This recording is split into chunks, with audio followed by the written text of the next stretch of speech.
Il y a une expression, c'est la cour qui fait le roi. Et dans le cas de Tuco Salamanca, elle convient parfaitement. Alors, je suis le roi. D'habitude, on considère Tuco comme un fou furieux, capable de péter les plombs à tout moment et de descendre même un des siens.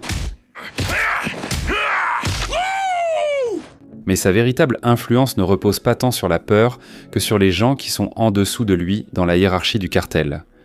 Tuco n'est pas au sommet, comme Don Eladio. L'essentiel, c'est que tu n'oublies pas qui est ton maître. Il n'est pas en bas non plus, il commande beaucoup de personnes. Gonza, Nudus, Nacha, Crazy 8 et tout un tas d'autres combattants qu'on ne nous montre même pas, mais sans qui une telle structure ne pourrait tout simplement pas exister. Et c'est justement d'eux que je veux parler dans cette vidéo. Parce qu'à travers ces personnes, on comprend mieux comment fonctionne ce genre de criminalité. Aujourd'hui, nous allons voir ce que Nacho et Crazy 8 ont en commun. Salut Nacho. Assieds-toi. Que signifie son nom? Crazy 8. On ne t'appelle pas autrement? Pourquoi Nodose est-il mort? Non, c'est comme ça, rien de spécial. Que disent les ornements de Tuco et de ses hommes? D'où vient Riverside dans la biographie de Tuco?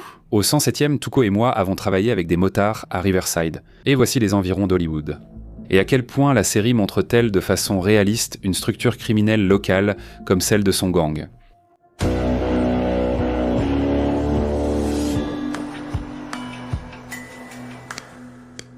Les chefs des cartels modernes ressemblent de moins en moins à de simples bandits armés et de plus en plus à de grands hommes d'affaires. Ils se concentrent moins sur la violence ouverte que sur l'argent, les schémas, les relations et la logistique, créant un système où la force est déléguée à un niveau inférieur. En ce sens, des personnages comme Gustavo Fring ou Juan Bolsa dans Breaking Bad reflètent assez fidèlement cette situation. Nous aurons bientôt un nouveau lot. Lance Google. Extérieurement, une telle structure ressemble à une grande entreprise corporative organisée, mais plus on descend du sommet du cartel vers la rue réelle, plus tout commence à ressembler aux anciennes bandes classiques. Ici, tout est organisé différemment. À ce niveau, la violence est nécessaire, car c'est grâce à elle qu'on garde le contrôle du territoire, qu'on collecte l'argent et qu'on punit ceux qui enfreignent les règles. Qui travaille pour qui? Et dans la série Breaking Bad, l'exemple le plus évident, c'est justement le gang de Tuco. Bien joué, mon frère! Bien joué, on va se faire tellement de fric, toi et moi. Au sommet, il peut y avoir des types en costume avec des smartphones, mais à la base, tout ce système repose toujours sur des gars comme Tuco et ceux qui sont encore plus bas dans la hiérarchie. Et là, ce sont des règles complètement différentes qui s'appliquent, l'influence, le respect et une compréhension claire de sa place. Et le premier à avoir enfreint cette verticalité tacite et à l'avoir payé de sa vie fut Nudus, l'un des hommes de Tuco. C'est par lui que nous allons commencer.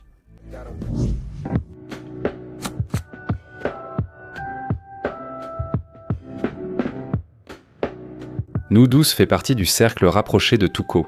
C'est un acolyte bruyant, dont le spectateur se souvient surtout parce qu'un jour, Tuco l'a battu à mort. Il n'a pas de pouls, fais quelque chose. Fais quelque chose. Son vrai nom est Normando dos Santos, et c'est probablement de là que vient son surnom, Nudus. Mais ce surnom a aussi une autre signification, voire plusieurs. Tout d'abord, Nudus est en réalité une marque existante de comprimés à la caféine, vendus aux États-Unis comme moyen de rester éveillé et concentré. Un de ces comprimés contient l'équivalent de 2 à 3 tasses de café. Cependant, dans les rues américaines, ce mot a également commencé à désigner des comprimés tout à fait différents. Nodose est l'un des noms de rue de cette même méthamphétamine, avec avec glace et cristaux. Bien que dans la série Breaking Bad, ce personnage n'apparaisse que dans quelques scènes, il sert à montrer comment fonctionnent les gangs de ce type et à quelles conséquences peut mener même une petite violation de la hiérarchie interne. Nodose commence à dépasser les limites, s'exprimant comme s'il représentait le patron, et non plus comme un simple subalterne. Tu as parlé à ma place. Comme si j'étais idiot et incapable de parler pour toi. Et ce qui est intéressant, c'est que dans le préquel de Better Call Saul, on nous montre que ce genre de comportement de sa part s'est déjà répété, peut-être même plus d'une fois. Hé l'idiot! Ce gars-là a déjà Fangal! Lève-toi! Ne t'en mêle pas. C'est pourquoi l'explosion de Tuca devient une réaction plus compréhensible pour une personne de ce genre. Dans de telles bandes, tout repose sur la subordination, le respect et la démonstration de force. Si un subordonné commence à parler à la place du patron, cela ressemble déjà à une faiblesse du patron lui-même. Et Tuco, comme nous le savons, est déjà quelqu'un de très explosif. En débutant Better Call Saul, il se rappelle comment lui et Tuco travaillaient avec les motards de Riverside. Au 7e, Tuco et moi travaillions avec les motards du comté de Riverside. On vendait ce qu'on appelait du crank. C'est justement une version moins chère de la meth. De la vraie merde. Mais la cam bon marché, on l'a refilé le jour même. Tuco a fini par vider son fusil sur un gars nommé Doc Paulson. Notre contact était un gars nommé Doc Paulson. Hank Schrader en parle aussi plus tard. La première fois, il a descendu le chien de Paulson quand les bandits locaux voulaient dissuader les bikers de vendre de la meth. Mais ici, ce n'est même pas le fait du meurtre qui est le plus important, mais plutôt l'environnement dans lequel cela s'est produit. Que faisait Tuco dans les environs d'Hollywood ? Riverside est un comté de l'État de Californie. C'est une région à l'est de Los Angeles. Cet endroit est historiquement associé à la méthamphétamine, aux motards et à la criminalité de rue. Quand il a commencé à dire qu'il travaillait avec des motards de Riverside, ça sonnait très crédible. En Californie du Sud, des gangs de motards comme les Hells Angels, les Mongols et les Vagos opèrent depuis des décennies. De tels clubs ne sont pas interdits en soi aux États-Unis. De nombreux faits prouvent leur implication dans des activités criminelles, dont trafic de drogue, racket et meurtre. En 2015, une série est même sortie, basée sur les souvenirs d'un agent infiltré qui s'est infiltré dans l'un de ces gangs. Et apparemment, Tuco vient justement de ce milieu. Mais même pour des gens comme Don Eladio, c'est le niveau le plus bas du monde criminel. Il n'est utilisé que par les motards et les pecnos d'Amérique du Nord. C'est peut-être pour ça qu'il méprise autant les Salamanca.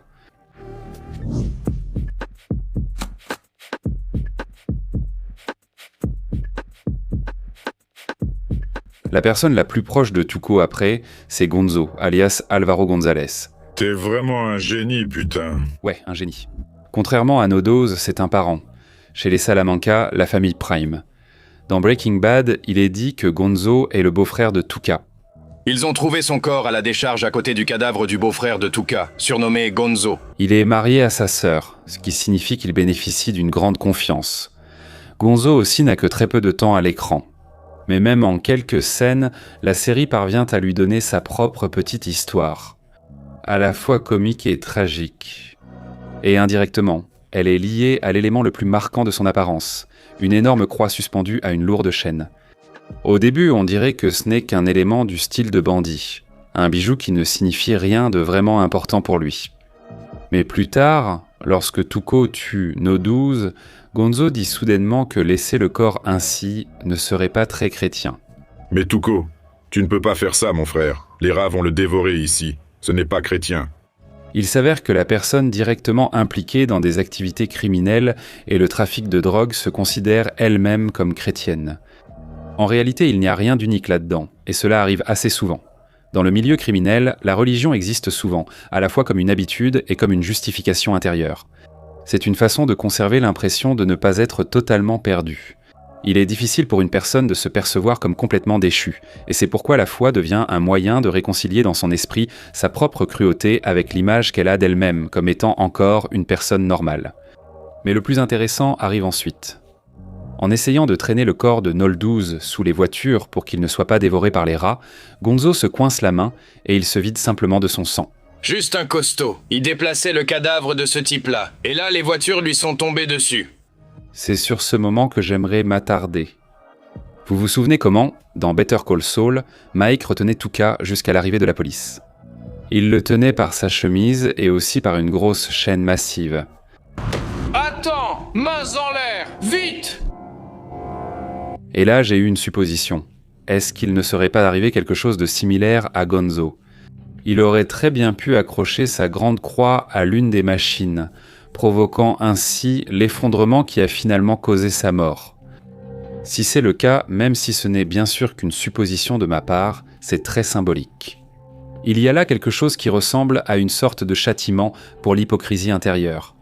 Et puisque nous avons abordé le sujet de la croix de Gonzo, je pense qu'il serait pertinent de parler séparément de leurs ornements.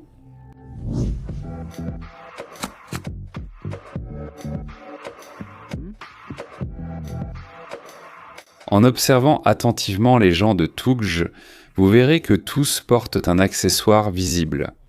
Certains ont une chaîne, d'autres en ont deux, Gonzo porte une énorme croix et Tuco a des gants de boxe. En plus des chaînes, il porte aussi des grills, des accessoires spéciaux pour les dents faits de métaux précieux.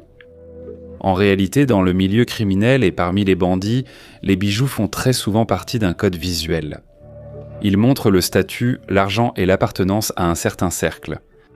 De plus, il arrive souvent que certaines bandes aient des éléments qui les unissent et servent de symbole d'appartenance. Cela peut être une couleur particulière, des chiffres, des tatouages, des bijoux ou certains symboles récurrents. Un exemple est celui des sureños. Sureños est un terme générique pour désigner les gangs latino-américains opérant principalement dans le sud de la Californie, là où Tucas Nacho était actif, et ayant des liens avec la structure mafieuse mexicaine de la prison, la M. Ainsi, pour eux, le symbole de leur union est devenu le chiffre 13, qui fait référence à la 13e lettre de l'alphabet, la lettre M, la mafia mexicaine. Le gang de Tuco n'a pas de signe distinctif commun, comme des pendentifs identiques ou des bagues spéciales qui permettraient de dire immédiatement qu'il s'agit d'un gang particulier. Mais dans leur apparence, on voit quand même un mélange de plusieurs styles de rue similaires. L'un d'eux est lié à ce qu'on appelle le milieu chicano, c'est-à-dire à la culture mexicano-américaine du sud des États-Unis, surtout en Californie. Et l'autre, un style plus urbain qu'on appelle cholo, cheveux courts ou crâne rasé, chemise ample et ces fameuses chaînes lourdes. Et les gars de Tuco ressemblent vraiment à un type très reconnaissable de mec issu de ce milieu de rue mexicano-américain. Mais le plus important dans tout ce style, c'est le luxe ostentatoire, qui se retrouve très souvent dans les milieux criminels ou proches du crime et qui sert presque toujours d'indicateur de statut. C'est une façon de montrer que tu as de l'argent et du poids. Dans ce milieu, les bijoux ne servent pas tant à être beaux qu'à démontrer la force, le succès et l'appartenance au monde criminel. Et plus ces attributs extérieurs sont voyants, or chaînes, pendentifs ou grills, mieux c'est. Nodos, Gonzo et Nacho, c'est seulement le cercle le plus proche de Tuco. Mais en réalité, il y a aussi, en dessous de lui, une structure de rue assez ramifiée. On constate que le mardi, Tuco collecte de l'argent auprès de petits distributeurs et gardiens qui avancent pour la marchandise dans la chaîne et reversent une part vers le haut. Autrement dit, sous Tuco travaille tout un étage inférieur du réseau local de drogue. L'un de ces hommes est Domingo Goliardo Malino, alias Crazy 8.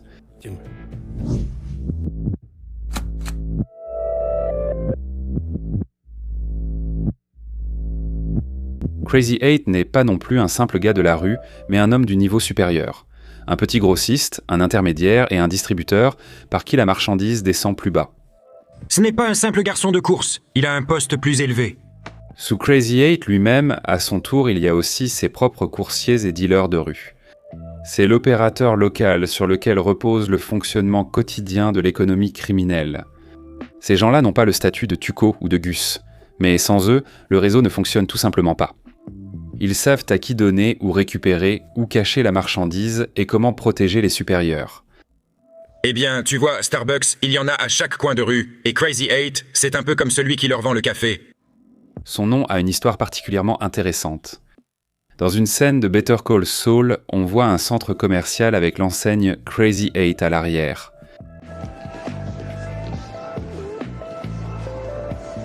Crazy 8 est une chaîne de magasins de vêtements pour enfants qui n'existe plus aujourd'hui. À première vue, on pourrait penser que voilà l'origine de son nom. Et où tiens-tu tes réunions d'affaires? Éclaire-moi. Et le centre commercial? Quand Tuco a demandé à Heisenberg pourquoi il ne se voyait pas au supermarché, Pourquoi avez-vous décidé de venir ici? Quoi, le centre commercial est fermé? et si l'on suppose que, dans le cadre de son activité, Domingo pouvait fixer des rendez-vous dans un endroit comme celui-ci, par exemple près de ce magasin, alors cette version devient intéressante. Mais c'est probablement juste un clin d'œil, car la véritable origine du nom est révélée dans Better Call Saul, dans le 2e épisode de la 5e saison. On nous montre une partie de poker. Autour de la table, en plus de Lalo, il y a Nacho et Domingo. Quand c'est au tour de Lalo, il relance brusquement la mise. Vous savez quoi? 200. Et ce faisant, il force Domingo à se coucher. C'est trop. Plus tard, il s'avère que Lalo lui-même n'avait rien en main et qu'il bluffait simplement. Et quand il voit les cartes de Domingo, il s'avère qu'avec le 8 sur la table, il avait un brelan de 8, donc une combinaison assez forte et en fait gagnante. Mais Domingo, pris de peur, a jeté ses cartes. Tu avais un brelan 3-8 et tu n'as pas relancé? C'est après ça que Lalo, en plaisantant, l'appelle Ocho Loco, c'est-à-dire le 8 fou. Il est vraiment Ocho Loco. Ocho Loco. Mais Crazy 8 est aussi remarquable parce qu'il est directement lié à Walter White. Crazy 8, on ne t'appelle jamais autrement. C'est lui qui devient la première victime intentionnelle de Heisenberg. Quand j'ouvrirai, tu vas me poignarder avec ce morceau d'assiette. C'est la première personne envers qui Walter prend la décision consciente de tuer. Walter. C'est précisément grâce à cette intrigue que la série nous offre une occasion rare pour un tel personnage de découvrir son passé, sa biographie, et en général de comprendre qui il était avant de se retrouver dans cet environnement. Plusieurs détails intéressants apparaissent aussitôt. Tout d'abord, Crazy 8 est un gars du coin. Il dit lui-même qu'il est né et a grandi à Albuquerque. Il est né et a grandi à Albuquerque. Mais il y a quelque chose d'encore plus important. Ce n'est pas quelqu'un issu de la pauvreté. Il raconte au contraire avoir reçu une éducation normale. Il a étudié la modélisation d'entreprise à l'Université du Nouveau-Mexique. Il a obtenu son diplôme. Son père avait une entreprise de meubles. Le propriétaire d'un magasin de meubles à Minol. Il travaillait souvent au magasin après l'école. Je travaillais chaque jour après l'école. Peut-être que c'est moi qui t'ai fait le ticket de caisse. Il avait aussi d'autres centres d'intérêt, notamment la musique, et il a même rêvé de devenir musicien. En fait, je voulais devenir musicien. Autrement dit, nous n'avons pas affaire à quelqu'un sans alternative. C'est pourquoi une question intéressante se pose. Pourquoi une personne qui avait une famille, un travail, une éducation et au moins une certaine voie légale pour avancer, choisit-elle quand même la criminalité ? Le problème n'est probablement pas qu'Albuquerque soit une ville désespérée uniquement marquée par la criminalité. C'est une grande ville du Nouveau-Mexique, un centre régional assez important avec une université, du commerce et une vie urbaine tout à fait ordinaire. On ne peut donc pas dire qu'il est impossible de réussir là-bas sans passer par le crime. Mais c'est tout autre chose de s'enrichir rapidement, de sortir de la vie ordinaire et d'obtenir ce statut visible tant recherché. C'est là que la criminalité devient bien plus séduisante, parce qu'elle promet non seulement un salaire et une existence normale, mais aussi de l'argent facile, du poids, du respect, et le sentiment d'être monté au-dessus du milieu dans lequel tu as grandi. Si l'on se rappelle toute cette logique de statut qui est constamment présente dans le gang de Tuco, on comprend que c'est souvent elle qui pousse des gens comme Crazy 8 sur cette voie. Ce n'est pas l'absence d'alternative, mais le désir d'obtenir plus et plus vite que ce qu'on pourrait avoir honnêtement. Et en cela d'ailleurs, il ressemble beaucoup à Nacho.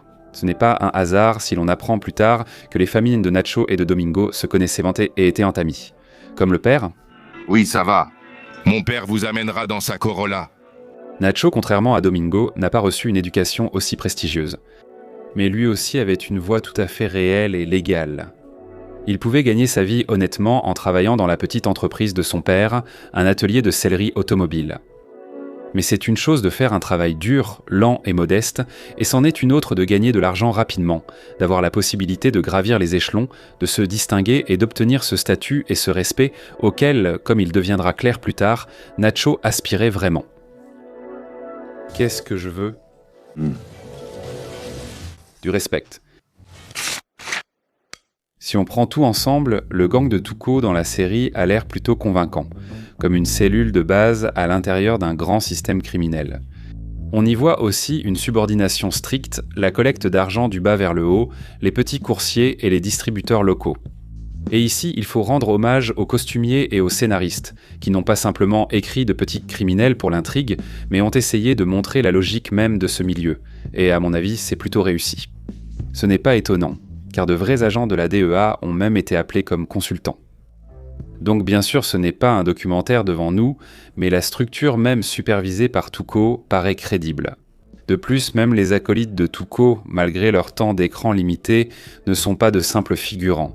Chacun reçoit une petite histoire, mais mémorable. Pour Nodoz, c'est la mort à cause de la violation de la hiérarchie tacite. Pour Gonzo, c'est un accident absurde et malheureux.